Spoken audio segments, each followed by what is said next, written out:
more or less, except when the kids, at the beginning of each term, they'd notice I had an accent. "You teach, you Scotch or something?" And I'd explain that I was Irish, and they didn't know what that meant, and they didn't give a damn. And once we got rid of that, then you go the rest of the term, and you were an American. But then when I stopped teaching and wrote that damn book, I was drawn back into the Irish world again. And now I have people informing me on this very ship, "Oh, my great-great-great-great-great-grandmother was from the County Cork." And I don't know what to say to that. Congratulations that you survived there. So you publish a book that's about Ireland generally, then you do another one that's about New York generally, but the Irish one sticks. There were friends of mine in New York. There was a mathematics teacher in Stuyvesant. He grew up in Ireland, but he rejected it completely. He developed a Brooklyn accent, which is fairly unfortunate. But you'd never know that he was Irish. He rejected the whole parcel. Did he change his name to Epstein? No, not yet. No. He kept his name, Toohey. Right. And I used to remind him that he was descended from a long line of gangsters. Roger Toohey was the last of the gangsters in Chicago. And he was shot in his porch. But Bill Toohey didn't like that. Right. I did a piece for the New Yorker once on how to choose, how they choose the marshal for the St. Patrick's Day parade. As some of you may know, the only people in New York who can parade down Fifth Avenue on a weekday are the Irish and the Italians. If the Germans want to parade, or the Jews want to parade, or the Puerto Ricans want to parade, they can parade, but they have to do it on Sunday. And they don't close Fifth Avenue on the weekdays except for the Irish and the Italians. And of course, they chose the Grand Marshal in completely different ways. The Irish had a guy for years named Judge Comerford. Mm-hmm. You probably knew of Judge Comerford, who was, like a lot of people connected with the St. Patrick's Day parade. He was Irish because he was from Ireland. I mean, and also had been involved in one way or another with the Troubles, and of course had been in the post office, which post office in Dublin that day must have looked like the Mayflower, with just if everybody who said he was there, probably a very crowded post office. But and the way he chose them is that somebody from a county society would come, or an emerald. So he sort of handed them out, your turn, your turn. And somebody would say to him, "Judge Comerford, I think I'd make a good marshal for the St. Patrick's Day parade." And the judge would say, "It's not your turn." And this was thought of as the way the Irish sort of operated in New York, working their way up in large institutions, taking their turns. Is that from Ireland, or is that well, first of all, as far as the parade is concerned, the governor, Hugh Carey, used to say that on St. Patrick's Day, the Irish march up Fifth Avenue and stagger down Third. Right.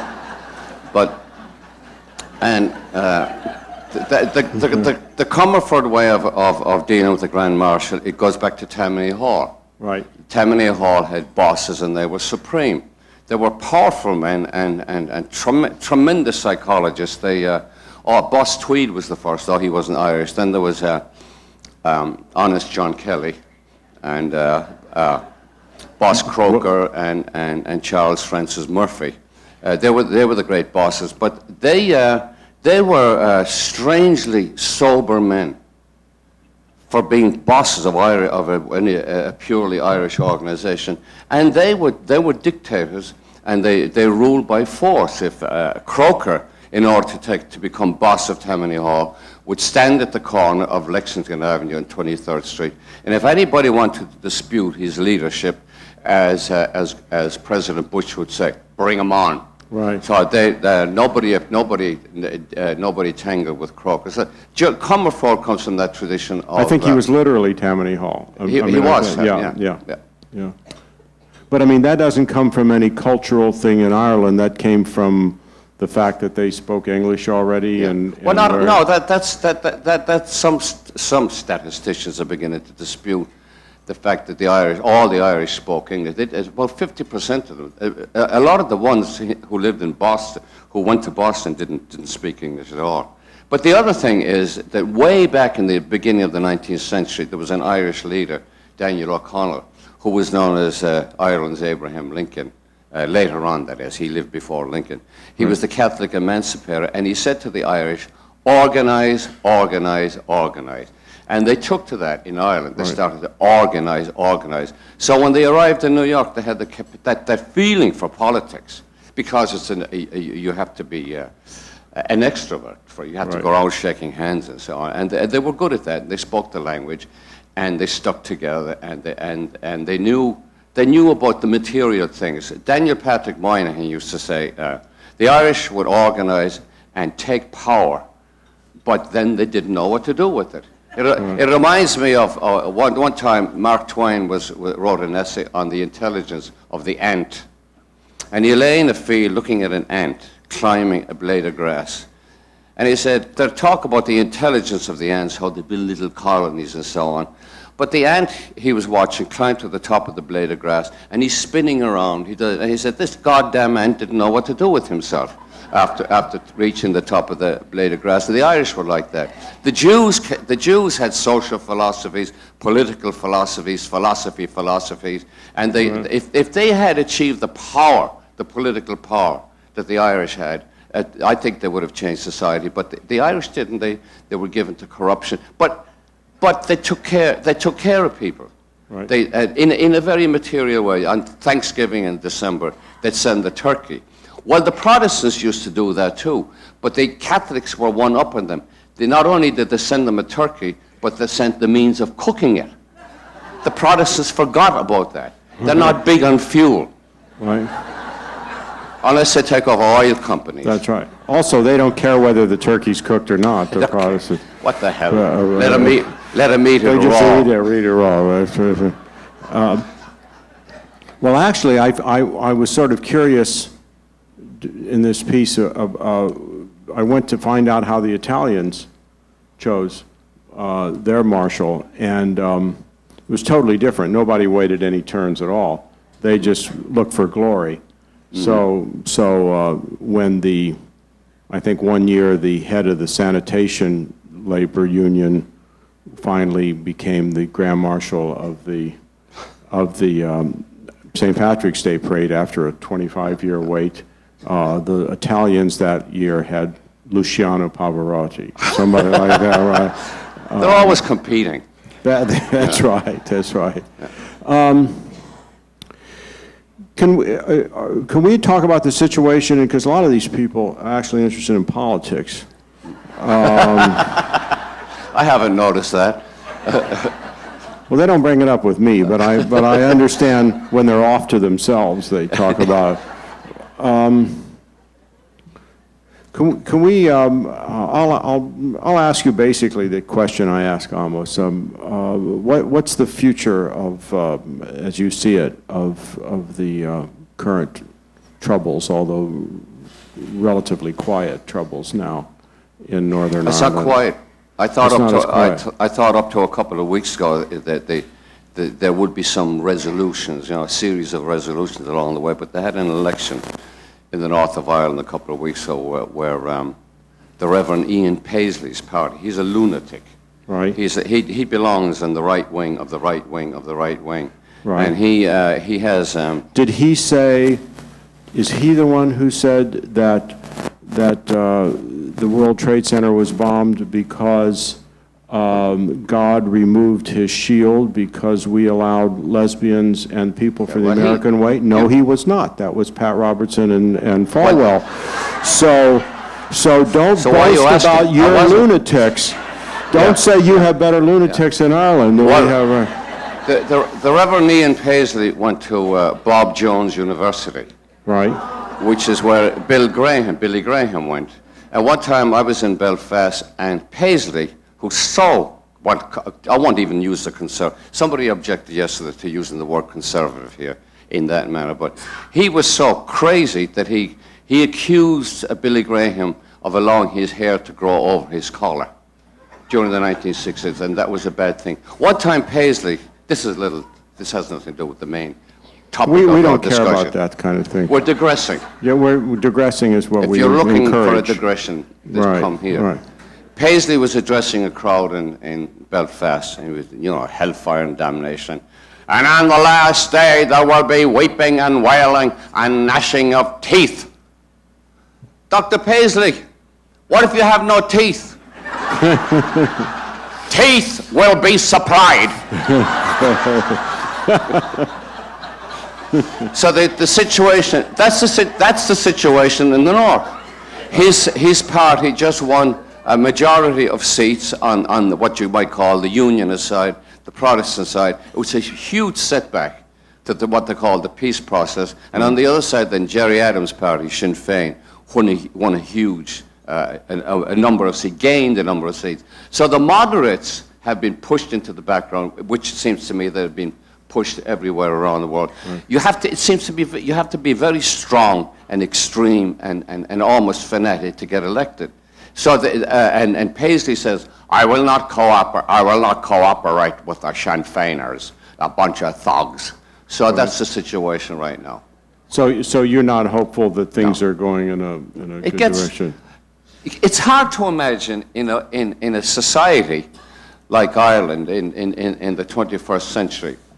The situation there. I know it's crazy in the Middle East, but they're separate people and all that, different religions, Jewish and Muslim and all that.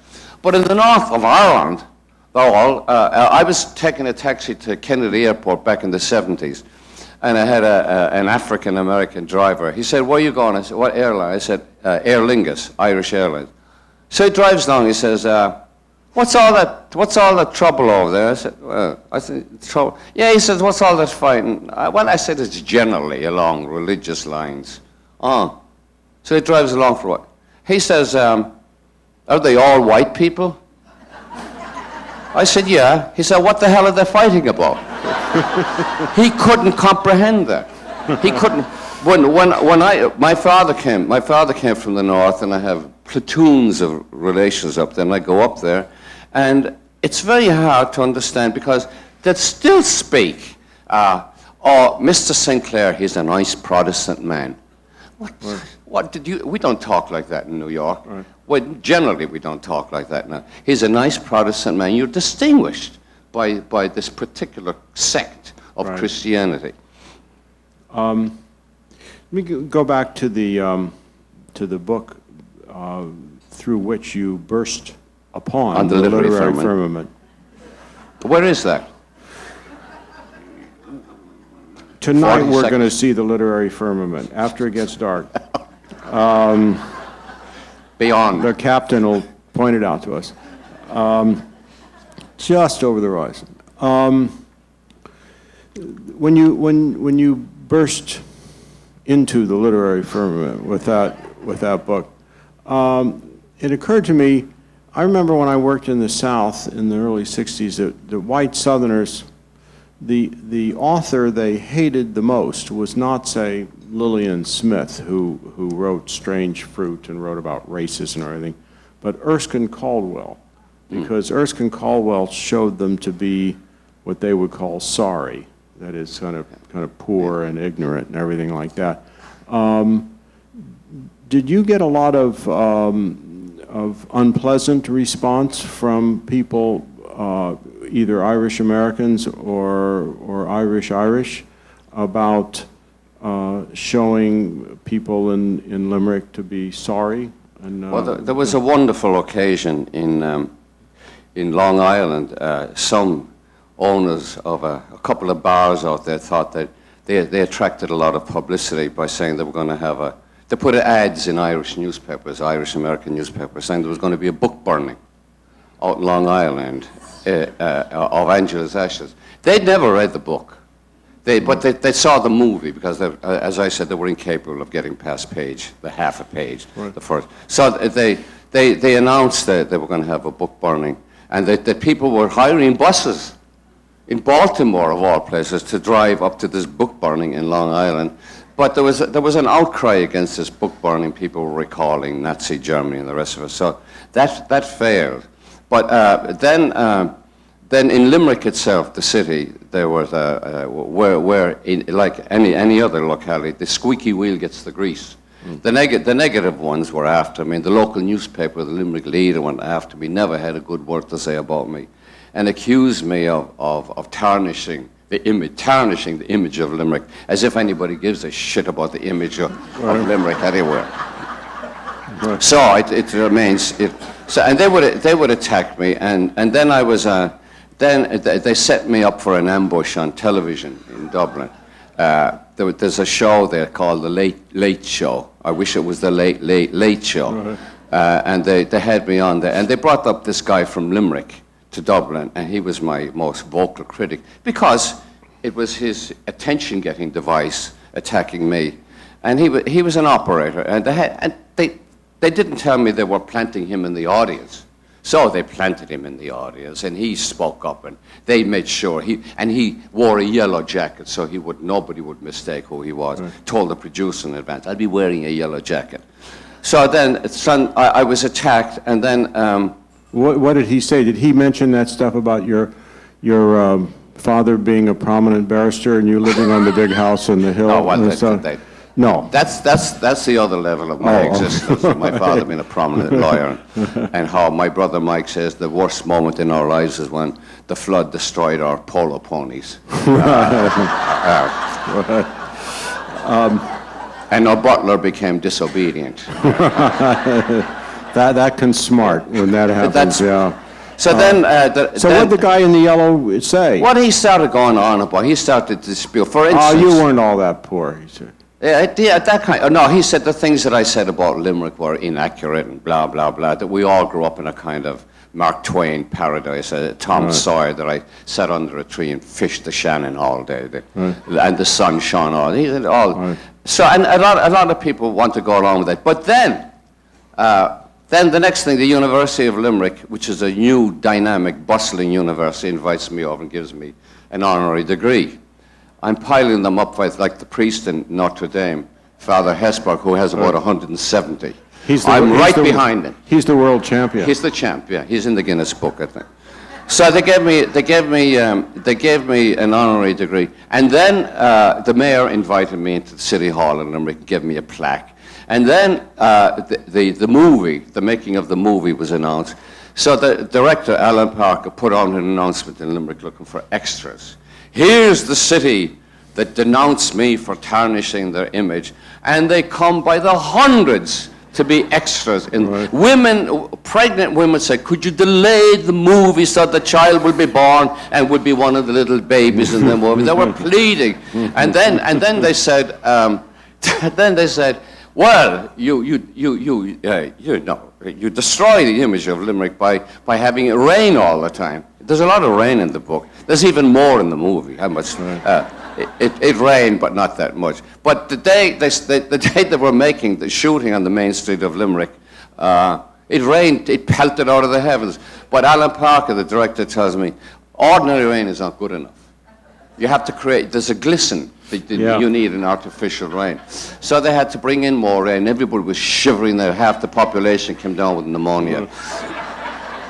And then the night the movie opened in Limerick, after they're all bitching and moaning about the rain, and they're standing outside, went again, and then the heavens opened, and everybody going into the movie was drowned.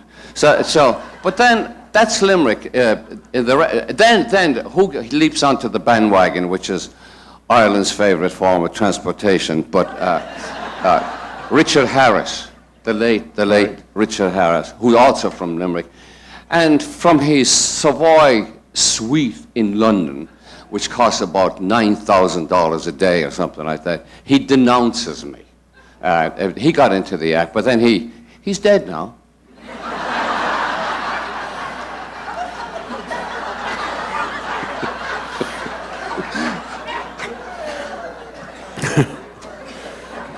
Well, I'll be careful what I say.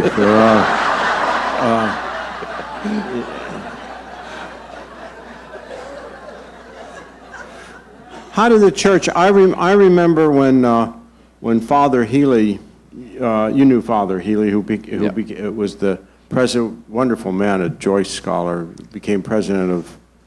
he was the president of Georgetown, and then when he retired, then he was made the president of the New York Public Library. And a number of writers who, I think most of them backslid Catholics who were still irritated at the nuns who had slapped their knuckles, said that he shouldn't be the president of the New York Public Library because he was under the discipline of an institution that banned books, had the index and all that. So I went to a little party just as he came, and we for Father Healy. Somebody had a little dinner party, and there were toasts. And I got up and I said that we're all friends here. We might as well be open about this. We know this has happened, and I had a little talk with Father Healy before dinner, and he has promised not to ban any of my books. I said, the rest of you will have to make your own deals. It's New York, right? The church, you haven't had any problems with the church, right? You're still in good standing, right, Frank? No. No. No, I don't go near them. But I know priests. Well, that's how you keep in good standing. Some people that I know, married couples, say their marriages survive because they travel a lot in different directions. But I've traveled in a different direction from the Catholic Church. I think it's an extraordinary institution. It's the most ingenious institution that the world has ever seen.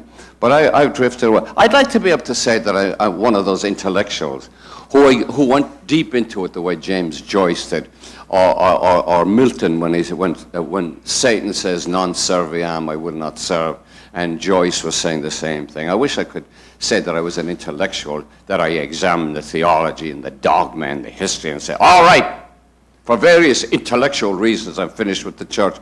But for me, it was just pure laziness. I drifted away. I would sin and sin and sin and promise to God. I was really in the grip of the church. I would sin. I came to New York and oh my God, sex was available. Where in Limerick, their favorite word of the women was no. And in New York, it was maybe. And that gave you hope. Hope springs eternal. So, and then I would sin and then promise to go to confession. And then I said, no, what? I convinced myself that I had committed sins that no priest had ever heard of. That turns out not to be true. We know now. They've heard it all. I drifted away then. Right. And I married Protestants. You just kept marrying Protestants. Yeah. They couldn't stop you. Ellen, who my wife was baptized a Catholic in California. You know how that is. But that doesn't count. That's in California. I think there's sign of a general amnesty in California. Well, her mother was a Dutch Catholic, and they cause a lot of trouble. They've given the Vatican more trouble than any other nationality. Brilliant theologians. Right? Oh yeah, a lot of brilliant theologians in Holland. They think they should be different, and my wife thinks she should be different too, and she is. But that's all right. I don't have any dogma anymore, except her love and compassion and her understanding of me, because she's always finding spots on my shirt. Patience. She said, you forgot patience. Yeah, you can't wear that. Why can't I? Sure. It'll be seen. They're driven by spots. I think they have. Maybe she just has particularly good eyesight. Right? She has very good eyesight, and she can hear and smell everything. Right. She hears my hair growing in the middle of the night. Nobody hears my hair growing in the middle of the night. See, I give you these lines, bud.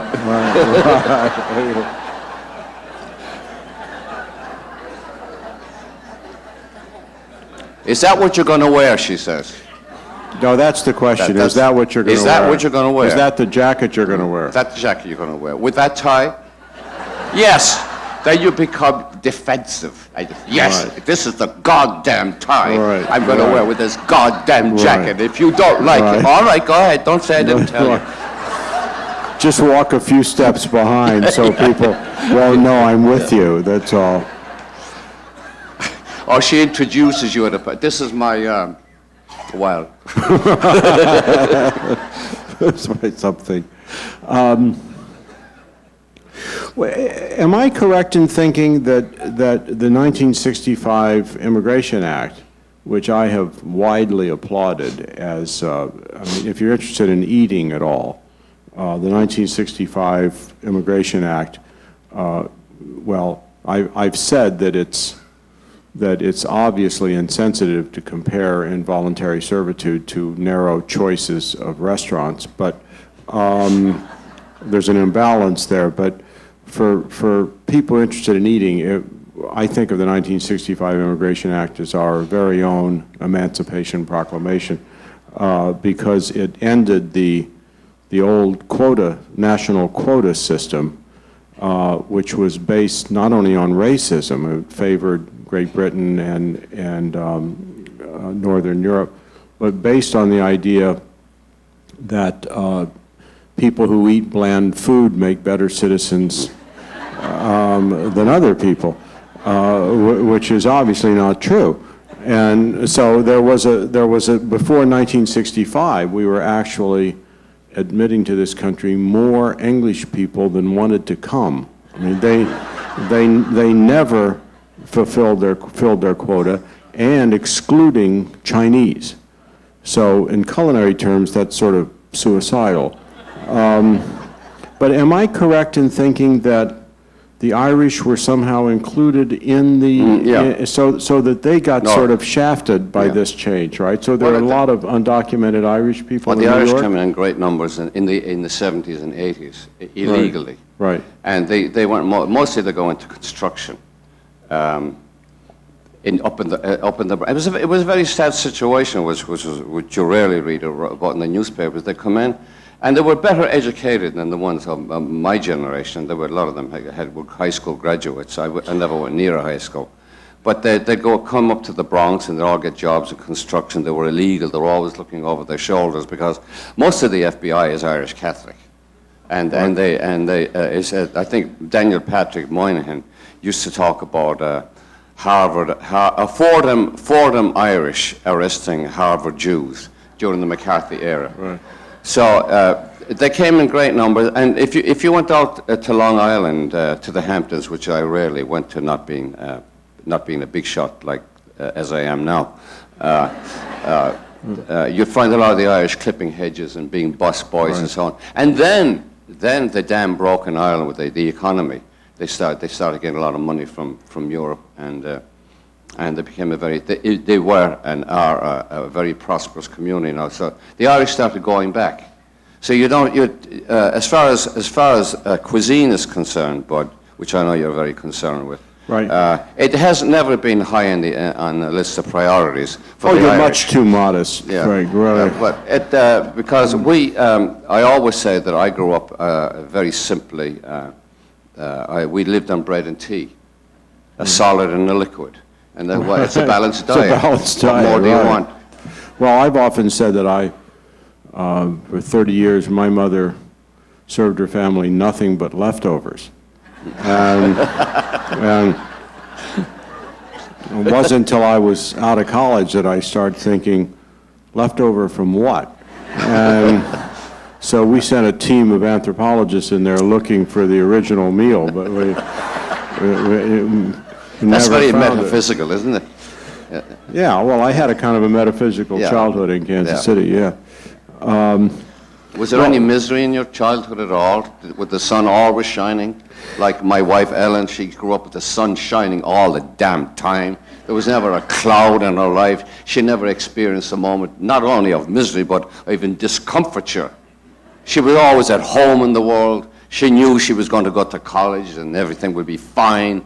And she'd always her cavities will always be taken care of.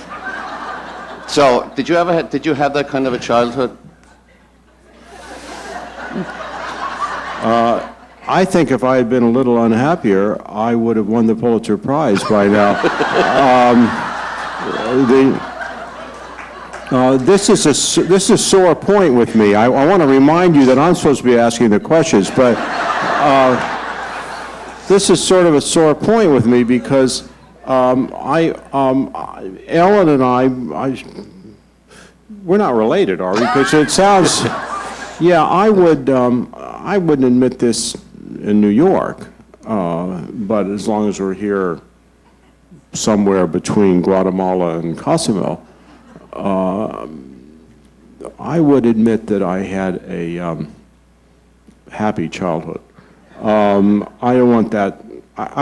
This can stop right here with us. And no, there's no need to go spreading that around. But I wrote a couple of memoirs, and I was very worried about this because Frank is the one who figured out that you could write about your poverty.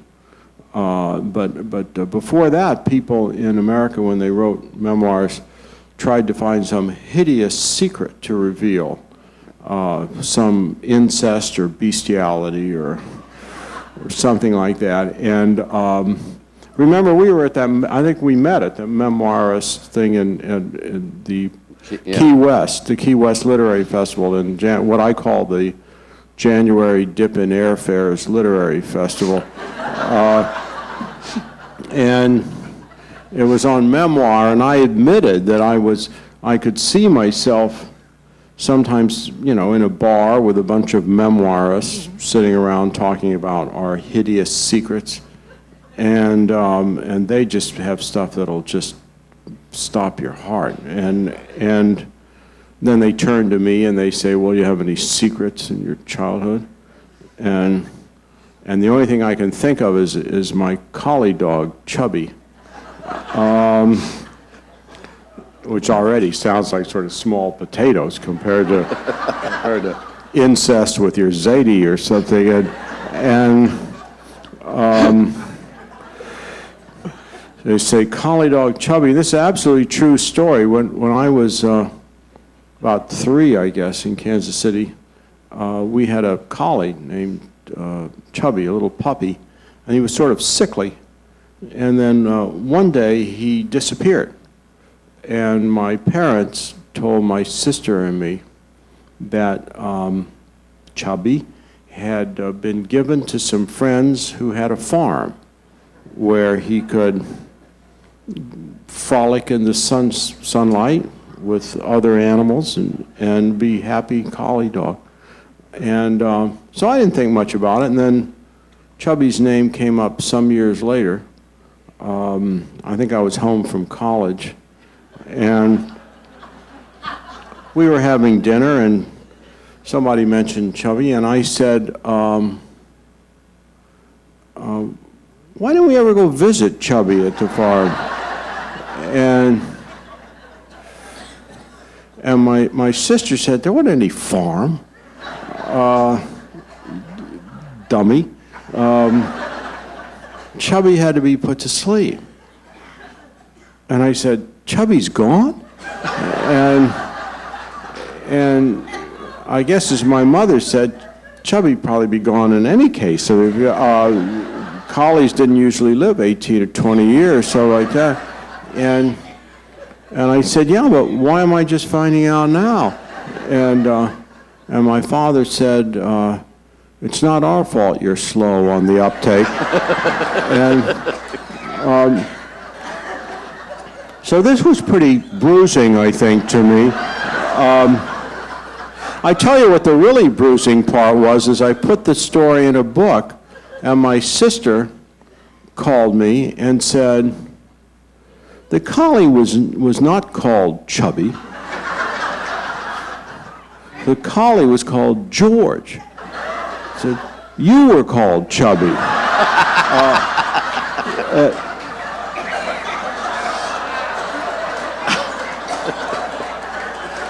So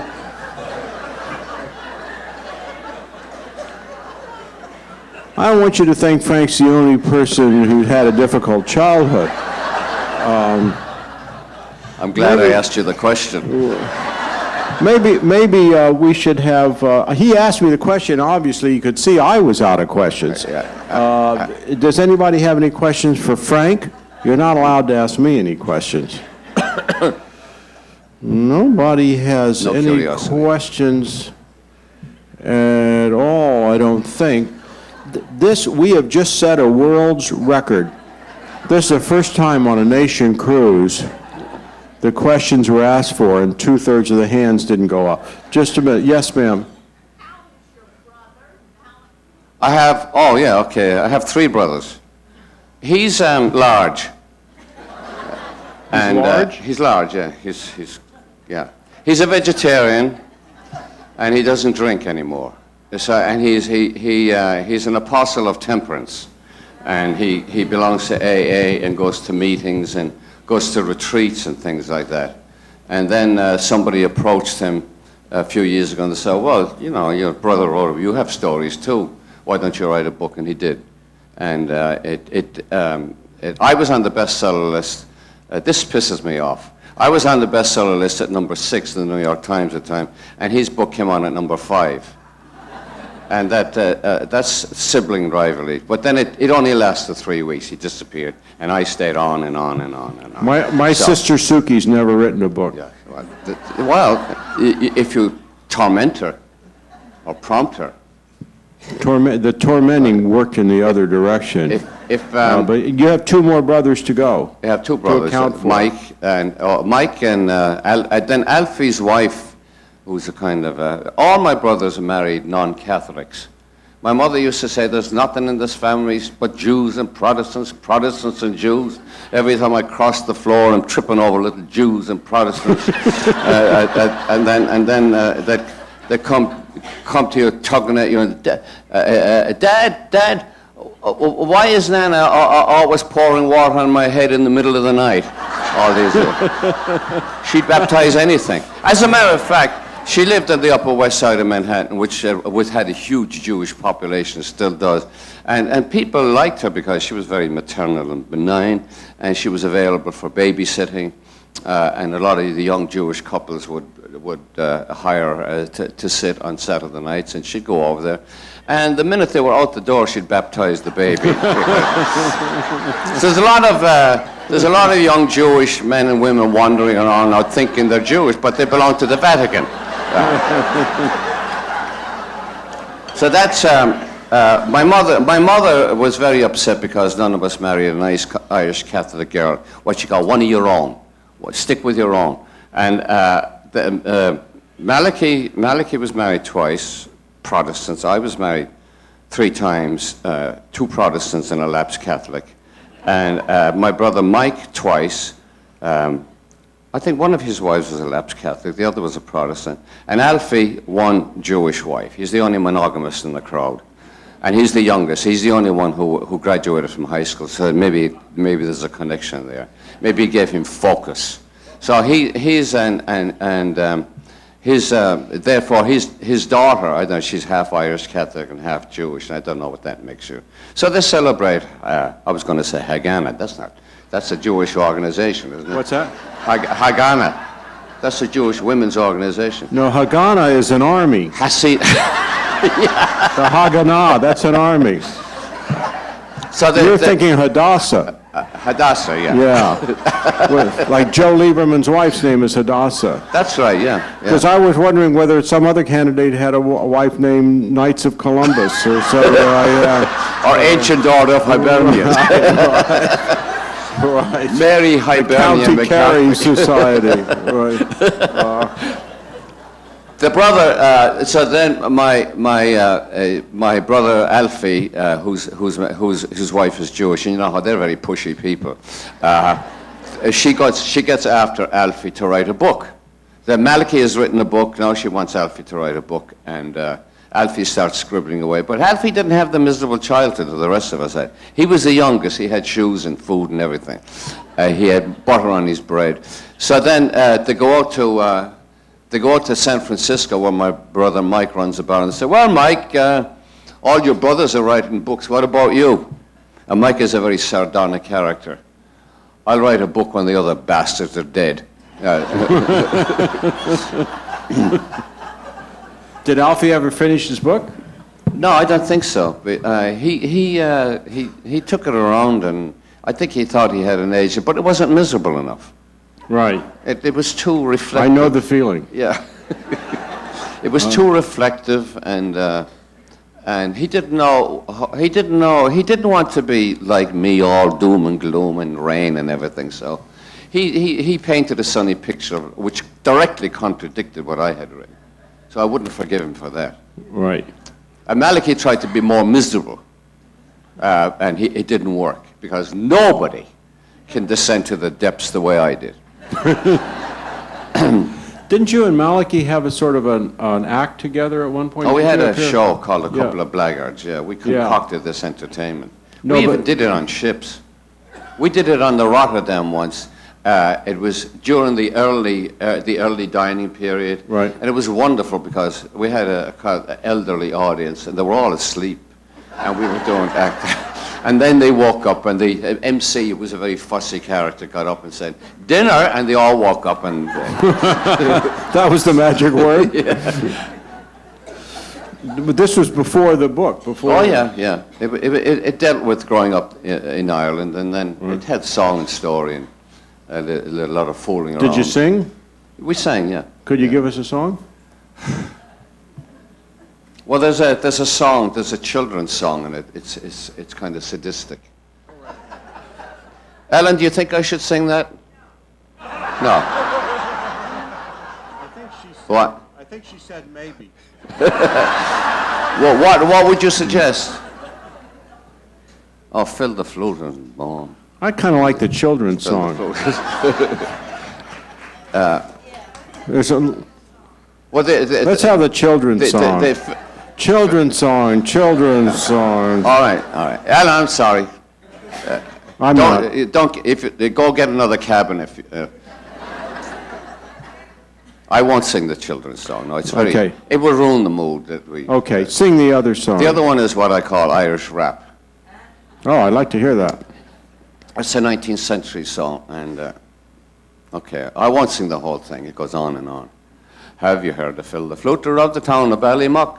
Times were going hard with him. In fact, the man was broken, so he just sent out a notice to his neighbours, one and all, as how he liked the company that evening at a ball. When writing out, he was careful to suggest to them that if they found a hat of his convenient to the door, the more they put in, whenever he requested it, the better would them. Used to be for battle on the floor with the toot on the flute and the tweedle on the fiddle, oh, hopping with the fiddle like a heron on the griddle, oh, up, down, hands around, cross to the wall. Hadn't we the gaiety at filled the floater's ball? There was Mr. Dennis Doherty, who kept the running dog, little crooked Paddy from the Tirraloga bog. There were boys from every barony, girls from every art, and the beautiful Miss Brady's in the private acid cart. And along with them came the bonds of Mrs. Cafferty. Little Mickey Mulligan was also to the fore. Rolled Suzanne and Margaret O'Rafferty, the flout of Adam Gullion, and the pride of Petrovoro, with the toot and the flute and the tweedle and the fiddle, hopping with the fiddle like a heron and the griddle. Up, down, hands around, crossing to the wall. Hadn't we the gaiety had filled the floater's ball? First little Mickey Mulligan got up to show them how that the widow Cafferty gets up and makes a bow. I could dance you off your legs, says she, as sure as you were born. If you'll only make the piper head hair was in the corn. Phil played up to the best of his ability. The lady and the gentleman began to the share. Faith then, Mick, it's you that has agility. Begorra, Mrs. Cafferty, you're leaping like a hare with the tootle and the flute and the twiddle and the fiddle, hopping with the fiddle like a heron and the griddle. Up, down, hands around, cross to the wall. Hadn't we the gaiety to fill the floater's ball? That's the official Irish sobriety test.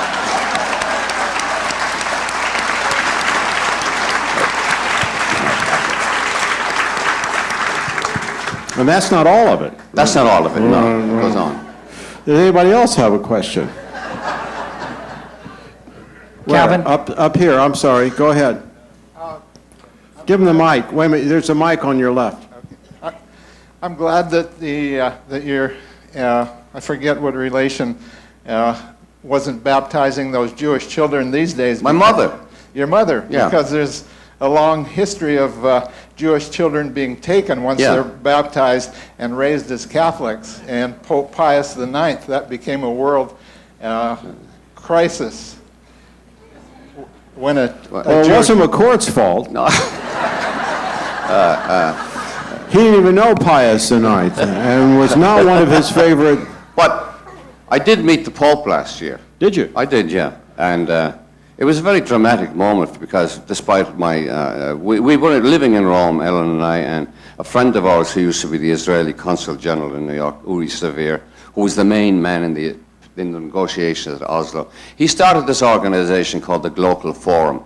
And the idea is to bypass national governments and he invited mayors from all over the world to Rome. And then, because I knew him in New York and we got along well, he invited me to participate, and I did. So then, said on one Monday morning, said, we're going to the Vatican. The mayors are going to meet the Pope. And so we went, and we went to this room. It's a beautifully decorated room, like the whole damn Vatican is beautifully decorated. They had nothing else to do with their money. They certainly didn't send it to Limerick to the poor. So we're there, and I thought Ellen and I were sitting, and we were told no cameras, no electronic gadgets or anything. And we're waiting for the Pope, and just about 25 mayors and us and 2 or 3 other people, Uri and the mayor of Rome. And the Pope comes in, and he's pushed on this kind of movable platform. And he's bent over, like his head is down, and it's very hard. It's hard for him to even to raise his hand, in blessing. He does this. And I said, boy, this is the head of the Catholic Church. Even Father Hesburgh, the man who got 170 honorary degrees, said to me a few weeks ago, that damn Pope should have resigned 2 years ago. So this kind of irreverence is going around. And so the Pope comes in, and they put him in his little throne up there, and all the mayors line up, and Ellen is and they signal to us to come up and meet the Pope. And I said, my God, not me, and the lapsed Catholic wife. So she's ahead of me, and ahead of her is the mayor of Belfast, Unionist, Protestant, hardliner mayor of Belfast, but a genial character. A black Protestant. Jimmy Rogers was his name. I said, Jimmy, Jesus, what are you going to do when you go back to Belfast and your picture's in the paper, shaking hands with the Pope? He said, it's all right. My term ends in 2 weeks. So we move slowly up to and the Pope is being introduced to communist mayors, Muslim mayors, Protestant mayors, all kinds of mayors. And then Ellen is ahead of me, and the Pope's hand is on a little cushion with the papal ring. And she gets up, then I watch her. Other mayors, Catholic mayors, Menino from Boston, drops to his knees and kisses the Pope's ring. You know how the Italians are. And kisses the Pope's ring. And he moves on. And then Ellen goes up, and she takes his limp hand and just shakes it a bit, and drops it, and moves on. And now it's my turn. There he is, the 264th occupant of the throne of Peter, directly descended from Jesus, who did everything for us, gave his life. And here he is, the man himself, the center of the Roman Catholic world. And I grew up a little Irish Catholic in Limerick, tussling and wrestling all my life with guilt and doom and sin. And here he is. What am I going to do? And he looks up at me, and his head is down. His extraordinary blue eyes, Polish eyes. When Polish eyes are smiling.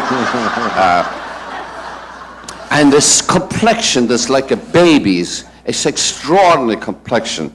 And look at these dazzling blue eyes, and he's in there, I know he's in there. He's not able to move very much, and the hand twitches slightly, waiting for me, waiting for it. What am I going to do with that hand? And what happened then was the little Irish Catholic boy took over, and I dropped to my knees, and I kissed the ring.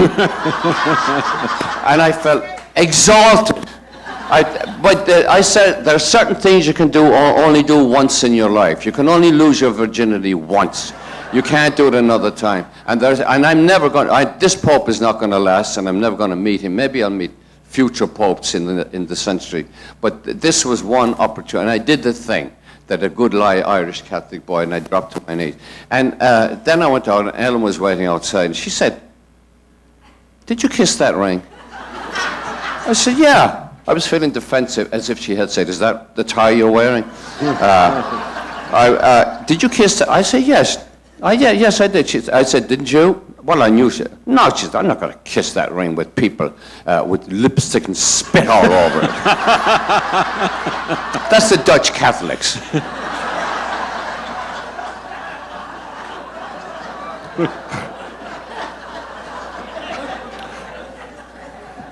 Does anybody? Yes, ma'am. Here's a woman in the front row, David, or somebody with a microphone. Wait a minute, here we go. We can hear you, it doesn't matter. Yeah, if they don't. but the rest of the audience can't hear. Wait, here he comes. We got our fastest guy here. Can you please tell us about the book that you're working on now? Oh, yeah. This is the book I'm having the most trouble with. I'm sorry I ever embarked on it. You see, I'm a late comer. I'm Johnny come lately because Bud has been writing since he was a stripling or even before that. And I meet all these people and I like Bud and all the, and one of my neighbors up in Connecticut is Arthur Milner. He's 88 and he's writing a whale. And Styron is up the road and all these people around me. And I'm the Johnny come lately. And I go to but these, you burst into the firmament. I burst the firmament. I think Styron burst into the firmament, did he? He did. He just Slower. burst a little earlier than you did. He was That's all. He was. They were all in their 20s or even earlier. Right. So I sit in awe and wonder and reverence at these pen gatherings and so on. But the book, then I write Angela's Ashes, and it exceeded. I didn't think it would go anywhere. I thought I was going to put it in, if I couldn't find an agent, I'd put it in a drawer, and my grandchildren would not read it. So I got an agent and a publisher, and then the next thing is they start asking me about a sequel, and I wrote about coming to New York and getting into teaching somewhat.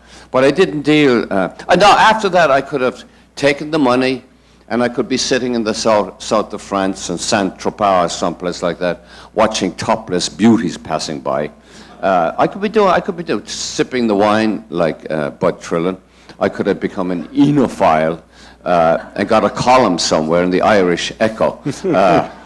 So then those two books are written, and then I said, well, I didn't do enough about teaching, and that's the main thing in my life. I just didn't do it justice, and I began to think of the literature of teaching, which is paltry.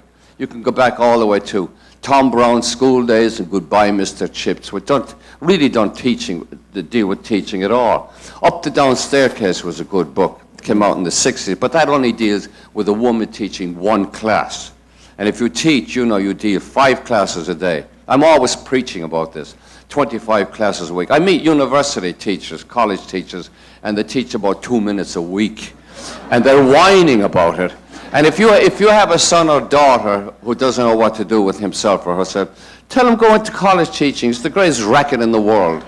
Because they can write books. High school teachers don't write books. They don't have time. So now I'm writing this book called Teacher Man. And I think it'll come out next year if I ever finish it. So, and this trip is interfering with it. I shouldn't even be here because all the other writers around here seem to be carefree, but I'm tormented. You see this man walking down the hallway with a smile on his face. No, I'm tormented. I have to write this. So that's what I'm. And as I said, when I think of the literature or the movies that have been made about teaching, they're idiotic. All the way going to the nearest, as far as my original teaching days was concerned, was the Blackboard Jungle, which came out in the 50s about a vocational high school in the Bronx. But he only had one class, Glenn Ford, one class, which for dramatic purposes. They could never show you a teacher going from class to class to class to class to class. And then when you're finished with your 5 classes, getting what they call a building assignment.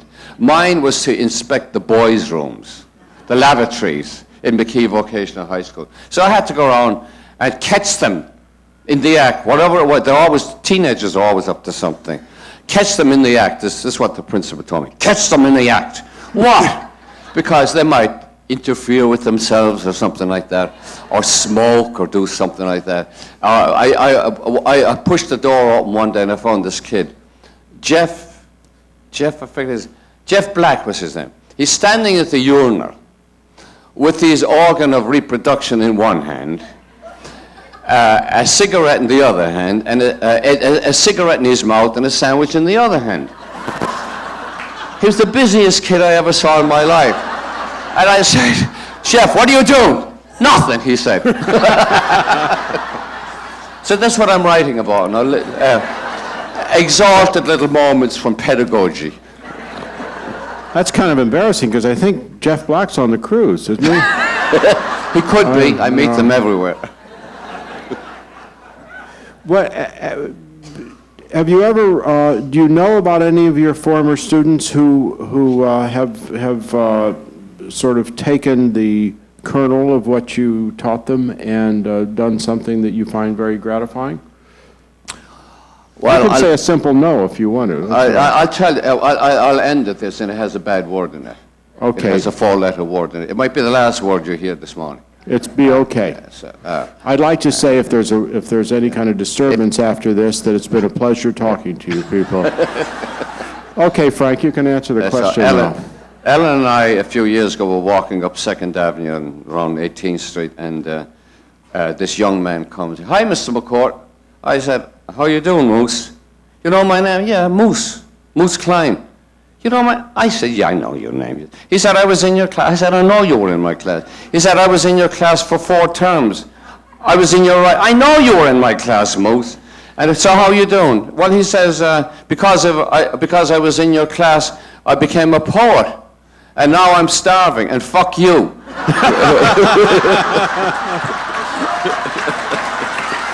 Thank you all for coming.